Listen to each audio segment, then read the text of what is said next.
Now we talk about quinhydrone electrode. Quinhydrone electrode किस तरह की इसकी कंस्ट्रक्शन होगी, पहले हम इसकी कंस्ट्रक्शन को देखते हैं। ये एक सेल ले लिया गया, ये वाला हमारे पास जो पार्ट बना हुआ है ये हमारे पास क्वीन हाइड्रोन इलेक्ट्रोड।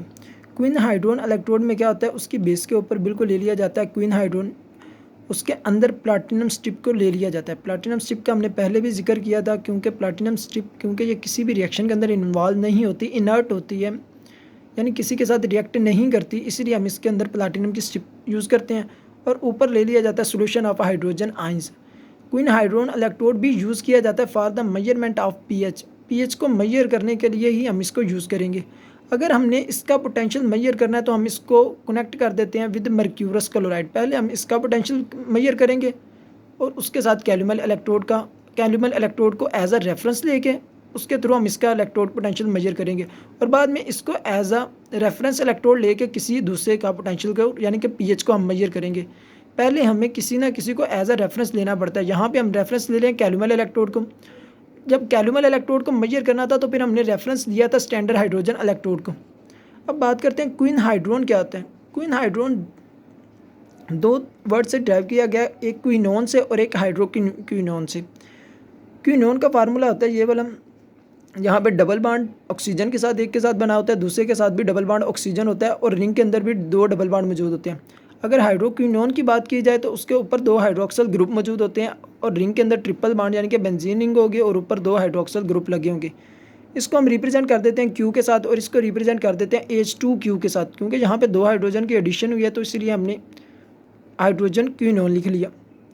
अब जब हम इसको सोल्यूशन के अंदर लेते हैं हाइड्रोक्विनोन को, तो दोनों को equimolar mixture of quinone and hydroquinone, यानी कि दोनों का जो मिक्सचर लिया जाता है अंदर, वो दोनों की क्वांटिटी सेम होनी चाहिए। अब अंदर रिएक्शन बेसिकली क्या होगा, रिएक्शन अंदर हो रहा होगा कि क्विनोन दो हाइड्रोजन गेन करता है, दो इलेक्ट्रॉन को गेन करेगा। इलेक्ट्रॉन गेन के रिएक्शन को हम बोलते हैं रिडक्शन, और reduction always takes place on cathode. जहाँ पे रिडक्शन टेक्स प्लेस हो रही होगी हम उसे कैथोड बोलेंगे। और क्योंकि ये एसिडिक मीडियम है तो इसीलिए दो हाइड्रोजन आइंस, यानी कि इस तरफ जो रिएक्शन हो रहा है वो एसिडिक मीडियम के अंदर हो रहा है, एसिड की वजह से हो रहा है। एसिड मौजूद था तभी तो दो हाइड्रोजन आइंस आए, और रिडक्शन हो रही है यानी कि गेन ऑफ इलेक्ट्रॉन तो दो, और रिडक्शन होती है कहाँ पे है, कैथोड के ऊपर। ऑक्सीडेशन कहाँ पे होती है, ऑलवेज एनोड के ऊपर। तो ये इसको दो इलेक्ट्रॉन को गेन करेगा और बना देगा हमारे पास हाइड्रोक्विनोन। अब इसके हम पोटेंशियल को मेजर करते हैं, जबकि स्टैंडर्ड हाइड्रोक्विनोन का होता है 0.699 वोल्ट, जो कि हमने इसका स्टैंडर्ड ले लिया गया। और इसके लिए अगर हम नस्ट इक्वेशन लिखें तो नस्ट इक्वेशन किस तरह लिखी जाती है किसी भी सेल को मेजर करने के लिए, यानी कि अब हम मेजर करना चाहते हैं इसके अंदर का पोटेंशियल, तो उसके लिए हम क्या करेंगे, सेल पोटेंशियल ले लेंगे पहले हाइड्रोक्विनोन का, फिर इलेक्ट्रोड पोटेंशियल होगा स्टैंडर्ड हाइड्रोजन इलेक्ट्रोड, जिसके ऊपर नॉट का साइन आए वो स्टैंडर्ड के लिए यूज़ किया जाता है, जिसकी वैल्यू हमारे पास ऑलरेडी मौजूद है 0.699 वोल्ट, जो कि हमने कैसे मेजर की है उसको कैलुमल इलेक्ट्रोड के साथ कंपेयर करने के बाद। उसमें से -2.303 RT अवर NF, आर है हमारे पास general gas constant, T temperature, N हमारे पास नंबर ऑफ इलेक्ट्रॉन के कितने इलेक्ट्रॉन इन्वॉल्व हुए हैं इस रिएक्शन के अंदर, दो हुए तो यहाँ पे एन की वैल्यू 2 होगी, और एफ होगा हमारे पास फैराडे कांस्टेंट। उसके साथ ले लिया जाता है नेचुरल लॉग बेस, और उसके साथ हम क्या करेंगे, रिएक्शन को अब लिखेंगे बेस यानी कि प्रोडक्ट डिवाइडेड बाय रिएक्टेंट। अगर प्रोडक्ट की बात की जाए तो प्रोडक्ट हमारे पास क्या था, इसको तो हमने बोला था Q एक्टिविटी A H2Q।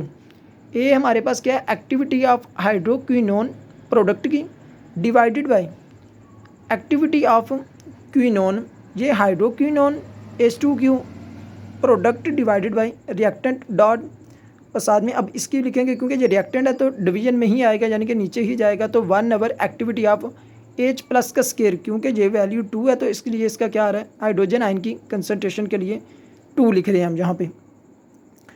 अब हम क्या करते हैं, यही अब इक्वेशन ये वाले जो पूरा प्रोडक्ट होगा ये मल्टीप्लाई हो रहा है इन दोनों चीज़ों के साथ। अब एक दफ़ा मल्टीप्लाई करेंगे इसके साथ, दूसरी दफ़ा मल्टीप्लाई करेंगे दूसरे के साथ।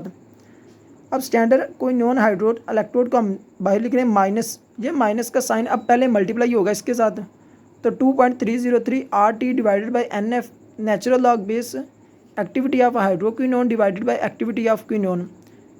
इसके साथ मल्टीप्लाई होगा। अब जब भी लॉग को हम मल्टीप्लाई करते हैं किसी दूसरे के साथ तो दरमियान में जो साइन आता है वो पॉजिटिव का आता है। तो अब यही चीज़ अब दूसरे के साथ मल्टीप्लाई होगी, plus 2.303 RT/NF natural log base 1 divided by activity of hydrogen ion concentration, उसका स्केयर ले रहे हैं। नेक्स्ट हम क्या करेंगे, हम सपोज करते हैं, क्योंकि हमने बोला था ये इक्वी मॉलिक्यूलर मिक्सचर है। इक्वी मॉलिक्यूलर मिक्सचर का क्या मतलब था, क्विनोन और हाइड्रोक्विनोन इक्वल है। अगर इन दोनों की एक्टिविटी ऑफ हाइड्रोक्विनोन और एक्टिविटी ऑफ क्विनोन दोनों इक्वल है तो इसकी भी वैल्यू हमारे पास सेम होगी। और इसको दोनों को अगर कट हो जाएंगे तो आंसर आ जाएगा इनका 1 माइनस 2.303। या प्लस से हमने माइनस कर दिया, क्यों, क्योंकि हमने ये जो डिवीजन में लिखा हुआ था इसको अब हम ऊपर ले गए। अगर ऊपर लेके जाएंगे तो साइन रिवर्स में चला जाएगा। तो नेचुरल लॉग 10 AH प्लस का स्केयर ले लिया हमने। नेक्स्ट हम क्या करेंगे, E0QH माइनस, अब ये जो नंबर ऑफ़ इलेक्ट्रॉन हमने लिखे हुए थे यहाँ पे जो भी स्केयर हो तो लॉग की प्रॉपर्टी होती है जो भी पावर में हो हम उसको पहले लिख देते हैं। तो लॉग की प्रॉपर्टी को यहाँ पे अप्लाई करते हैं, जो भी पावर में था हमने इसको पहले लिख दिया। 2 multiplied by 2.303 RT divided by 2 multiplied by F। अब n की जगह पे हमने F लिख दिया क्योंकि यहाँ पे नंबर ऑफ़ इलेक्ट्रॉन 2 इन्वॉल्व थे। Natural log 10 activity of hydrogen ion concentration. अब 2 के साथ कैंसिल हो जाएगा तो हमारे पास जो इक्वेशन आएगी वो E0QH यानी कि hydroquinone minus 2.303 RT/F natural log activity of hydrogen ion concentration. अब जबकि हमारे पास इसकी वैल्यू ऑलरेडी मौजूद है क्योंकि हमने क्वीन हाइड्रोन इलेक्ट्रोड को कैलुमल इलेक्ट्रोड के साथ जब कंपेयर किया तो हमारे पास जो वैल्यू आई थी इसकी स्टैंडर्ड वैल्यू वो थी 0.699 वोल्ट। तो हमने यहाँ पे उसकी वैल्यू को लिख दिया 0.699 वोल्ट माइनस, अब RT और फैराडे कांस्टेंट की अगर वैल्यू को पुट करें तो हमारे पास आंसर आता है 0.0591। अब अगर pH की बात करें तो pH किसके इक्वल होता है, pH इक्वल होता है माइनस लॉग हाइड्रोजन आयन की कंसंट्रेशन लिख लेते हैं। और अगर केमिस्ट्री की बात की जाए तो वहाँ पे एक्टिविटी ऑफ हाइड्रोजन आयन यानी कि इलेक्ट्रोकेमिस्ट्री के अंदर एक्टिविटी ऑफ हाइड्रोजन आयन की कंसंट्रेशन लिखते हैं। तो यानी कि माइनस लॉग हाइड्रोजन आयन की कंसंट्रेशन की जगह हम क्या लिख देंगे, pH। तो यानी कि यहाँ पे हमारे पास कैथोडिक रिडक्शन यानी कि जितना रिएक्शन अभी तक हमने बात किया वो रिडक्शन के लिए की है। रिडक्शन किस तरफ हो रही थी, रिएक्टेंट टू प्रोडक्ट। जब रिडक्शन के लिए रिएक्शन लिखा जाता है तो ऊपर प्रोडक्ट डिवाइडेड बाय रिएक्टेंट, और अगर यही हमने ऑक्सीडेशन के लिए लेना होता तो फिर हमारा प्रोडक्ट ये वाला होना था और रिएक्टेंट ये वाला, क्योंकि ऑक्सीडेशन इस तरफ हो रही है, रिडक्शन इस तरफ हो रही है। अगर ऑक्सीडेशन के लिए लेते तो ये हमारा प्रोडक्ट होना था, इसने टॉप पे जाना था और इसने बॉटम में आना था। क्योंकि हमने रिएक्शन जो सा रिडक्शन के लिए लिया यानी कि इसको प्रोडक्ट को ऊपर लिया, रिएक्टेंट को डिवीजन में लिया, तो इसीलिए जो अब हमारे पास एक पोटेंशियल आया वो कैथोडिक पोटेंशियल, और कैथोड के ऊपर ऑलवेज रिडक्शन होती है। उसकी वैल्यू क्या है, ये 0.699 माइनस 0.0591 pH। और अब ये हमारे पास कैथोडिक रिडक्शन आ गई। अब हम बात करते हैं एसिडिक कंडीशन के लिए। अगर हम इसके ऊपर एसिडिक कंडीशन अप्लाई कर दें तो ऑलवेज सेल की जब भी हम कंस्ट्रक्शन लिखते हैं तो एक तरफ लिखते हैं एनोड लेफ्ट साइड के ऊपर और राइट साइड के ऊपर लिखते हैं कैथोड। और एनोड जो है हमारे पास वो है कैलुमल, क्योंकि यहाँ पे ऑक्सीडेशन हो रही है और दूसरी तरफ रिडक्शन हो रही है। तो क्वीन हाइड्रोन के ऊपर जो है वो कैथोड। क्वीन हाइड्रोन हमारे पास क्या था, वो रिडक्शन के बाद हमें हासिल हो रहा है, यानी कि रिडक्शन क्या आती है, गेन ऑफ इलेक्ट्रॉन। तो गेन ऑफ इलेक्ट्रॉन होगी। तो अगर हम इससे ई सेल मेजर करें तो ई सेल हम कैसे मेजर कर सकते हैं, electrode potential of cathode minus electrode potential of anode. Cathode की हमारे पास वैल्यू है मौजूद यहाँ पे 0.699 माइनस 0.0591 मल्टीप्लाइड बाई pH। अगर अब बात की जाए एनोड की तो एनोड के ऊपर जो है वो कोया था कैलुमल, और कैलुमल की वैल्यू हमारे पास ऑलवेज कांस्टेंट होती है जो कि 0.24 वोल्ट। कैलुमल की वैल्यू हमारे पास ऑलवेज कांस्टेंट है, कैलुमल इलेक्ट्रोड की 0.24 वोल्ट।